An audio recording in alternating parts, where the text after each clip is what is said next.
What is up, guys? It's the Sound Alchemist, part of One Mind Syndicate, and today I'm back to bring you guys more news, lore, and just more things to talk about regarding the war game that we all love and enjoy, and that is Warhammer 40k. So today it's going to be a little bit different than normally because earlier I was perusing through the YouTubes and I came across a post by a fellow 40k YouTuber, Auspex Tactics. Now, if you're not familiar with him, I'll leave a link to his channel so you guys can check it out. He talks about like news and tactics regarding 40k, and he came out with a pretty interesting poll. He was asking the masses if they think they can take out this simple Dark Angel army list. Now, the army is basically 30 Terminators armed with Thunderhammers and Storm Shields, which are led by Belial, and on top of that, there are 600 points of Dark Angel support. That's just a gun line. That sounds scary. This list is very intimidating, and I'll tell you why. More so in 9th edition than in 8th edition, I felt that the power creep has been going up and up and up with each consecutive codex that comes out. The last time I kind of saw this, or at least it was a very in-your-face change, was back in 5th edition. Every codex that came out was meta, and then the next one was even better than that. So they were constantly raising the bar. And with 9th edition, I feel like they're still doing that, although a little bit more subtly. Because I noticed it with the Space Marines, when that codex came out, there was a whole bunch of changes. And then the Blood Angels were really good. And then the Death Guard were really good. And now the Dark Angels seem to be really, really good.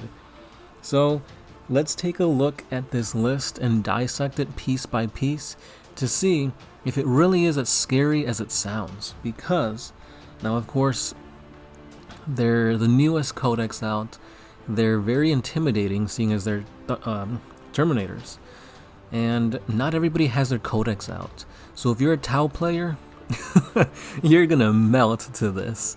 If you're playing Orcs, I feel like there's a little bit of a chance, because again, the more bodies you throw out, the more dice you're rolling, and eventually, the more dice you roll, the higher the chances of your opponent rolling bad.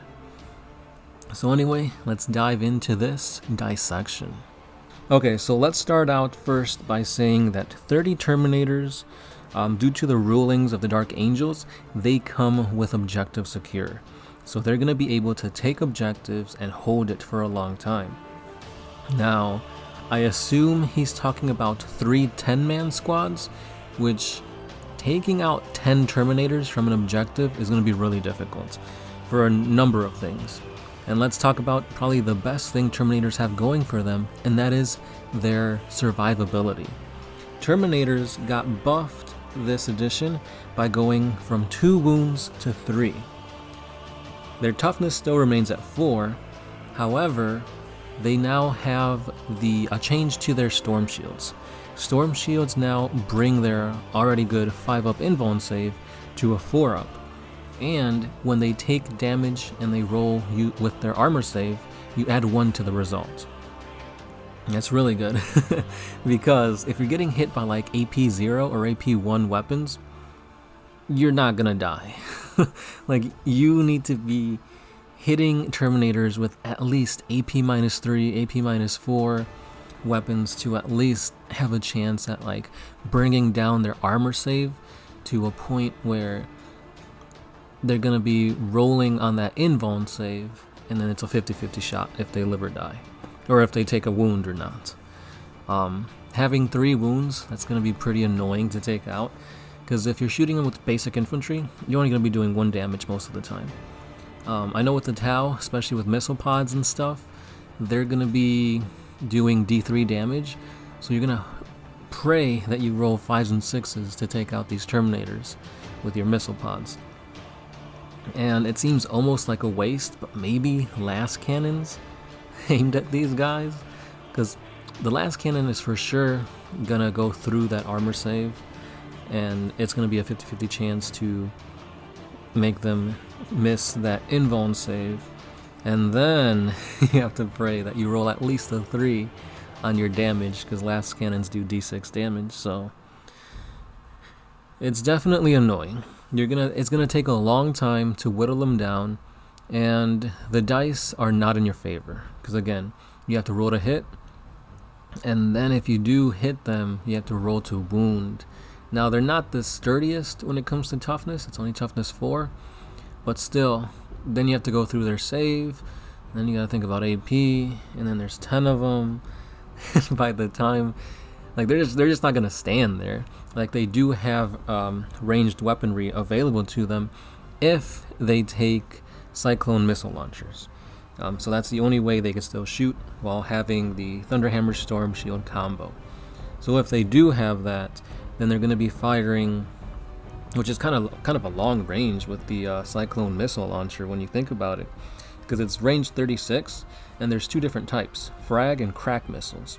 Obviously, frag is more for like taking out hordes, since it's a blast weapon, or you can do 2 shots and do strength 8 d6 damage with it. So they can hit at range.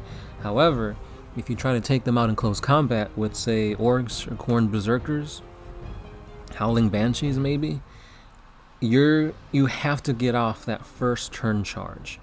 If you let them charge you, you're done for.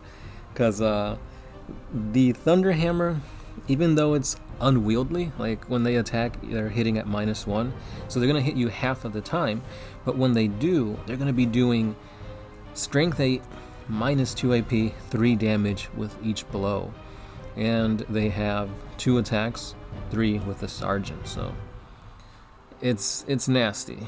It definitely is nasty. Like I said, there's no real easy way to take this out that I can think of. I, for one, play Tau, Chaos, and Space Marines, and I know for a fact I would hate to go up against this list. Recently, we played a 3-way battle with my Tau against the Orcs and Primaris Marines, and I actually ended up winning, but that was because I castled up with my Tau. I used the Kanyan ability, and basically I was getting a lot of rerolls, and since we were playing on a smaller board and they were coming my way, I basically had good line of sight and open avenues to whatever I needed to die. So basically, the Tau had everything going for them, and they just barely won. So, with that being said, if all I'm shooting at is Terminators, I don't think all the marker lights in the world, with rerolls and whatnot, can do enough to have the rest of the army take them down. It just seems too crazy. Because on the other hand, you're not just worrying about the Terminators. You also have Belial, which he is also a monster in combat. There's different ways of kitting him out. He's got like a sword and a Storm Bolter, or again you could do Thunderhammer Storm Shield. And he's got a pretty interesting ability too, where if he takes a wound, or if he takes damage, it's reduced by 1. And not just that, but he also has the parrying blade. So if you're trying to attack him in close combat, you subtract 1 from your hits against him. So he's also pretty tanky, pretty durable. And it's just crazy how good the Death Guard are nowadays. It's like I'm gonna keep my fingers crossed that hopefully this is the highest meta that 9th edition is gonna be. Because if it just keeps getting stronger and stronger, like it's crazy. Like, it sucks if you got your codex first, because then whoever gets it last will be super overpowered. But again, we gotta think about it this way. These are Space Marines. They're meant to be overpowered. That FAQ that came out, super beneficial to Space Marines. You see it here with the Terminators getting that extra wound. You also see the change in Storm Shields, which benefited the Terminators here. And with the new rules for the new codex for the Dark Angels, DeathWing is really, really good. So let me know if you guys have any ideas of how to take out these 30 Terminators with Belial. And don't even get me started talking about, do they have an apothecary? Because that's just gonna multiply their survivability by an insane amount. So again, if you guys are interested in checking out Auspex's channel, I will provide a link down in the description so you guys can check it out. And also maybe answer in his poll. Or well, it wasn't a poll, but his post. But that's all I got for today. Just food for thought. And let me know what you think. Is this an unbeatable force? Is Codex Creep a thing again? And what can take down this force? As always, guys, thank you for listening. This has been the Sound Alchemist, part of One Mind Syndicate, and I'll be catching you guys in the next one. Peace.